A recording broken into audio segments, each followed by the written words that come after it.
आज के कार्यक्रम के उत्सव मूर्ति श्रीमान लक्ष्मण प्रसाद आचार्य जी, असम राज्य के लोकप्रिय मुख्यमंत्री भाई हेमंत विश्व शर्मा जी,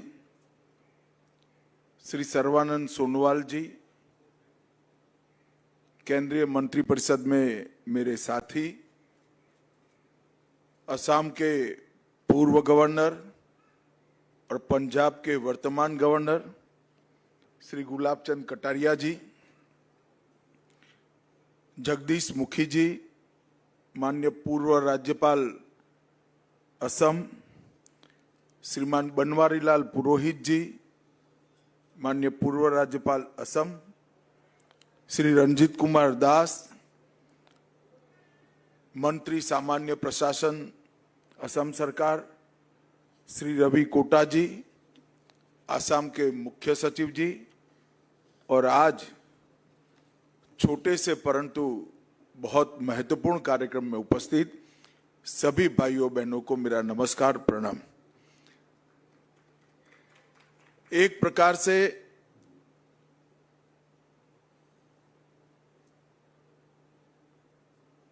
विघ्नेश्वर की पूजा के उत्सव के दिनों में आज असम राज्यपाल परिसर में ब्रह्मपुत्र विंग, जो आज से कुछ क्षणों बाद ही असम के राज्यपाल का अधिकृत निवास बनेगा, इसका उद्घाटन न केवल राज्यपाल महोदय, मुख्यमंत्री महोदय, पूरे असम की जनता के लिए श्री गणेश के आशीर्वाद के साथ ही शुरू हो रहा है। ये हम सब के लिए बहुत आनंद का विषय है। मित्रों, हम सब जानते हैं बृहद आसाम में से पृथक राज्यों की रचना और उसमें से अष्टलक्ष्मी के कंसेप्ट को पुनर्जीवित कर साकार करने वाले अभी के पूर्वोत्तर की कल्पना। ये यात्रा एक प्रकार से जितनी ऐतिहासिक और रोमांचक है, इतनी संघर्ष की गाथा भी है। अनेक प्रकार के उतार चढ़ाव, हिंसक संघर्ष, ये सब को झेलते झेलते झेलते आज उत्तर पूर्व शांति, विकास और संपूर्ण विकास की दिशा में अब आगे बढ़ रहा है। इसी प्रकार से ये राजभवन भी, जैसे हेमंत विश्व शर्मा जी ने बताया, एक जमाने में आसाम का गवर्नर साहब मेघालय में विराजते थे और ये इनका कैंप ऑफिस हुआ करता था। मैं मुखी साहब जब गवर्नर थे तब यहां आया था एक बार। मैं कई राज्यों के गवर्नर के निवास पर गया हूं। मुझे थोड़ा मन में कसक और कटक दोनों था कि आसाम के गवर्नर का निवास असम के गवर्नर के अनुरूप नहीं है। परंतु आज मैं असम सरकार के मुख्यमंत्री और असम के गवर्नर दोनों को बहुत बहुत साधुवाद देना चाहता हूं, क्योंकि जैसा असम बनने जा रहा है उसके अनुरूप गवर्नर निवास का आज यहां पर निर्माण होकर लोकार्पण हो रहा है। मित्रों, असम का इतिहास देखें तो महाराजा पृथु से लेकर लसित बरफुकन तक, चीला राय से लेकर यहां से सेना में भर्ती हुए हमारे युवाओं ने मां भारती के लिए जो बलिदान लिए, वहां तक ये भारत की सुरक्षा का एक अहम कोना बनकर हमेशा से पूर्वोत्तर उभरा है और विश्व भर में सबसे पुरातन और सबसे ज्यादा विविधताओं को समावेश करने वाली एक पूर्वोत्तर की संस्कृति भी यहां निवास करती है। यहां की कला, यहां की भाषाएं, यहां का खान पान, यहां की वेशभूषा, यहां का संगीत और यहां का प्राकृतिक सौंदर्य पूरे उत्तर पूर्व को एक प्रकार से विश्व में बेनमून बनाता है। और इस 11 साल में उत्तर पूर्व का विकास, जब भी उत्तर पूर्व का इतिहास लिखा जाएगा, नरेंद्र मोदी जी के शासन के 11 साल सुवर्ण अक्षरों से लिखने पड़ेंगे, ये सुनिश्चित। मैं बहुत साल पहले विद्यार्थी परिषद की एक रैली में आया था। असम पुलिस और पंजाब से आई हुई पुलिस ने हमें बहुत मार मारी थी, लाठीचार्ज किया था। वो रैली थी असम बचाओ रैली, और उसमें नारा लगता था, असम की गलियां सुनी है, इंदिरा गांधी खूनी है। हमने वो संघर्ष देखा है। विश्व के विद्यार्थी की आंदोलनों के इतिहास में दो नेता हमारे बीच में ही बैठे हैं, हेमंत जी और सर्बानंद सोनोवाल। वो इतिहास विद्यार्थी आंदोलनों का बहुत मजबूत रहा, बहुत ऐतिहासिक रहा। इस संघर्ष के दौर में अनेक नवयुवान बलिदान हुए, मगर मैं आज विश्वास से कह सकता हूं कि उस समय विद्यार्थियों ने जो कल्पना के साथ आंदोलन किया था, वो कल्पना को चरितार्थ करने का काम नरेंद्र मोदी और हेमंत विश्व शर्मा की जोड़ी ने किया। असम आंदोलन करते वक्त जैसे असम की कल्पना की थी, इसके भी आगे असम आज पहुंच चुका है और एक गति निरंतर रहने वाली है, रुकने वाली नहीं है। और इसी के अनुरूप आज यहां पर राज्यपाल भवन बना है। इसी कार्यक्रम के अंतर्गत महामहिम राज्यपाल जी के सहमति से आज यहां 322 करोड़ से अधिक लागत की 8 परियोजनाओं का लोकार्पण और शिलान्यास किया गया, जिसमें मैं नेशनल साइबर फोरेंसिक लेबोरेटरी के लिए जरूर कुछ कहना चाहता हूं। मित्रों, हमने अंग्रेजों के बनाए हुए 3 कानूनों को समाप्त कर आपराधिक न्याय प्रणाली के 3 नए भारतीय कानूनों को इंट्रोड्यूस किया है। और उसमें विज्ञान के आधार पर, एफएसएल के आधार पर पुलिस की जांच और गुनहगारों को सजा दिलाने का प्रयास, इस पर अहम बल दिया है। मोदी जी के नेतृत्व में पूरा भारत डिजिटल इंडिया के स्वप्न को साकार कर रहा है। आसाम हो या गुजरात, एक छोटी सी ठेला लेकर सब्जी बेचने वाली महिला भी जब पेमेंट करने के लिए कोई बटुए में हाथ डालता है तो वो अपना स्क्रीन दिखाती है कि यहां यूपीआई से पेमेंट करिए, तब बहुत आनंद होता है। और उस वक्त साइबर सिक्योरिटी नागरिकों के लिए बेहद जरूरी है। इसलिए भारत सरकार ने 2019 में I4C के तहत दिल्ली में पहला NCFL national cyber forensics laboratory की स्थापना की,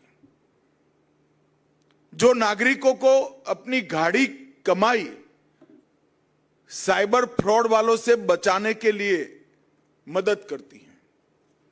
और दिल्ली के बाद मुझे कहते हुए बड़ा आनंद है, हेमंत जी का आग्रह से दूसरा NCFL आज गुवाहाटी में बनकर इसका उद्घाटन हुआ है, जो पूर्वोत्तर के सभी 8 राज्यों में हमारे नागरिकों के गाड़ी कमाई को सुरक्षित करने के लिए आगे बढ़ेगा। इतना ही नहीं, डार्क वेब का उपयोग कर कर नारकोटिक्स, हथियारों की तस्करी और भारत की सीमाओं को छिद्र ढूंढकर घुसपैठ करने का जो प्रयास करते हैं, उनको भी देश की सुरक्षा के लिए एनसीएफएल सदैव अहरनिश काम करता रहेगा। लसित बरफुकन ट्रेनिंग एकेडमी में 8 राज्यों की पुलिस के नुमाइंदे 24 घंटा एनसीएफएल के माध्यम से देश की सीमाओं की सुरक्षा, नारकोटिक्स के खिलाफ लड़ाई, अवैध तस्करी के खिलाफ लड़ाई और इसके साथ साथ नागरिकों की गाड़ी कमाई को सुरक्षित करने का काम करेंगे। हमारे सीमा की सुरक्षा करने वाले सीएपीएफ के जवानों के लिए ढेर सारे सुविधाओं का भी आज यहां पर लोकार्पण हुआ है। ये NCFL network forensics, mobile forensics, disk forensic, dark web और malware analysis, CDR, IPDR, SDR का विश्लेषण, मीडिया फॉरेंसिक, डेटा रिकवरी और क्रिप्टो इन्वेस्टिगेशन जैसे आज के जमाने के सभी अपराधों के पीछे लगने के लिए 24 घंटा काम करेगा। मुझे विश्वास है कि लसित बरफुकन एकेडमी में स्थापित इस सेंटर उत्तर पूर्व के 8 राज्यों को सुरक्षित बनाएगा। मित्रों, आज कुछ क्षणों बाद ये ब्रह्मपुत्र विंग का उद्घाटन होगा। लगभग 40 करोड़ से ज्यादा लागत से 3300 वर्ग मीटर से अधिक ये राजनिवास के अंदर कई सारी संवैधानिक गतिविधियों को सुचारू रूप से चलाने की सुविधाएं निर्मित की गई। यहां पर विद्यार्थियों, शोधकर्ताओं, कलाकारों और नागरिक उनकी अनुमोदना करने का काम, उनकी विधाओं को एक्नॉलेज करने का भी काम होगा और एक सार्थक संवाद से राज्यपाल महोदय असम सरकार को जन भावनाओं से अवगत भी कराएगा। और ये जो दृश्य यहां से दिखाई पड़ता है,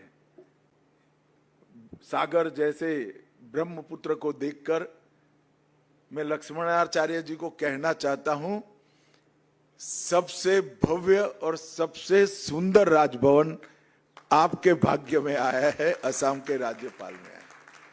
ये जो मनोहर दृश्य है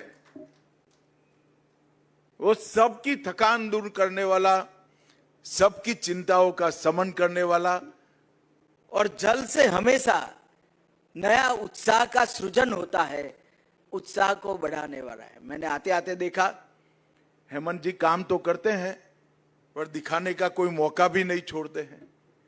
गाड़ी में आते आते मुझे दिखा दिया कि 2 किलोमीटर लंबा यहां पर एक बहुत सौंदर्यवान सुंदर कॉरिडोर बना रहे हैं, जो ब्रह्मपुत्र के किनारे पर राजभवन के ठीक सामने पूरे गुवाहाटी के लोगों के लिए अपनी शाम को परिवार के साथ गुजारने का बहुत आकर्षक केंद्र होगा।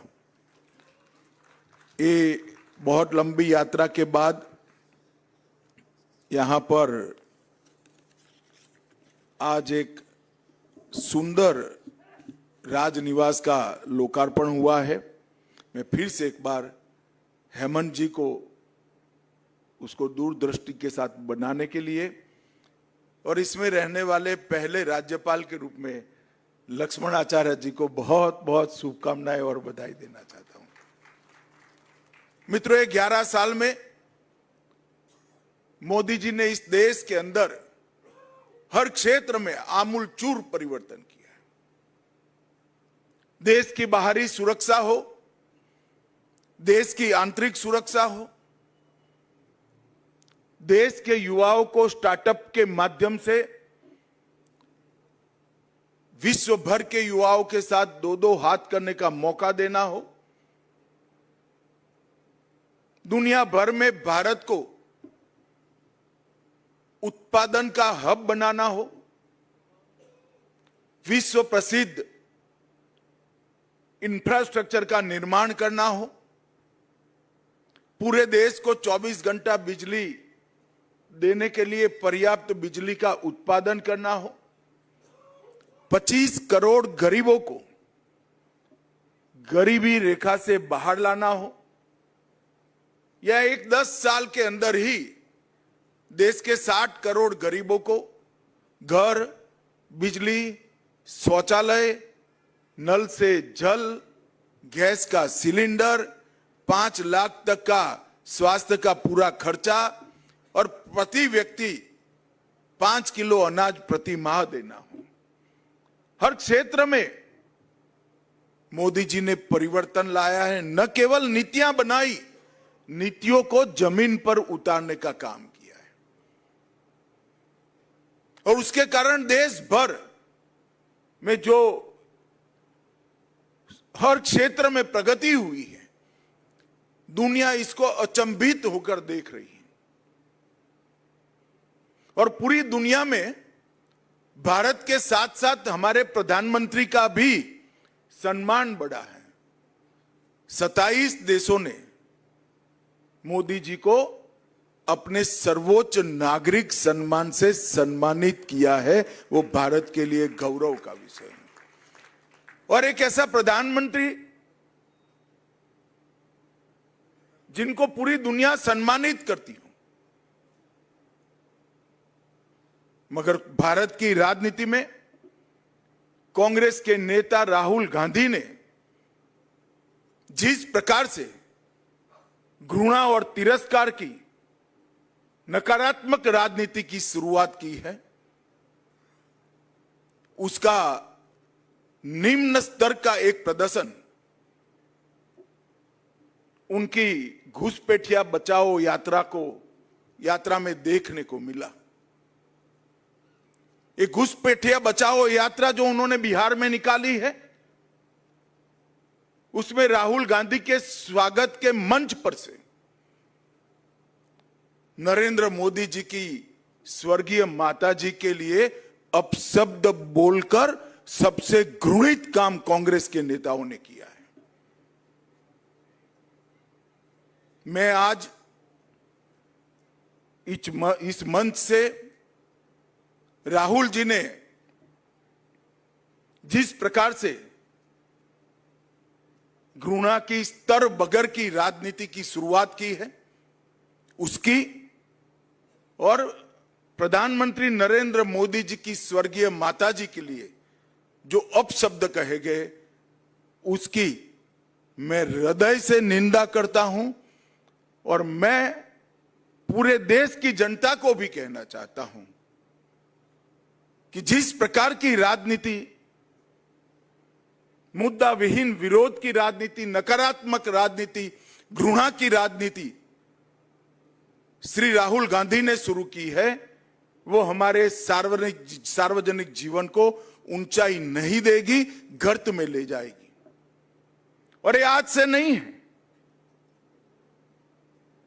मोदी जी जब से मुख्यमंत्री बने तब से सोनिया जी, राहुल जी, मणिशंकर अय्यर, दिग्विजय सिंह, जयराम रमेश, रेणुका चौधरी, हर कांग्रेस नेता ने मोदी जी के लिए अपशब्द कहे। कोई मौत का सौदागर कहता है, कोई जहरीला सांप कहता है, कोई नीच आदमी कहता है, कोई रावण बताता है, कोई भस्मासुर बताता है, कोई वायरस कहता है। कांग्रेस के नेता क्या समझते हैं? इस प्रकार की भाषा का प्रयोग कर कर आपको जनादेश प्राप्त होगा क्या? मैं आज कांग्रेस के नेताओं को कहना चाहता हूं, जितनी ज्यादा गालियां मोदी जी को आप दोगे, कमल का फूल इतना ही बड़ा होकर खिलकर आसमान तक पहुंचेगा। और हर चुनाव में आपने प्रयास कर कर देखा है, फिर भी कुछ सीखना नहीं चाहते।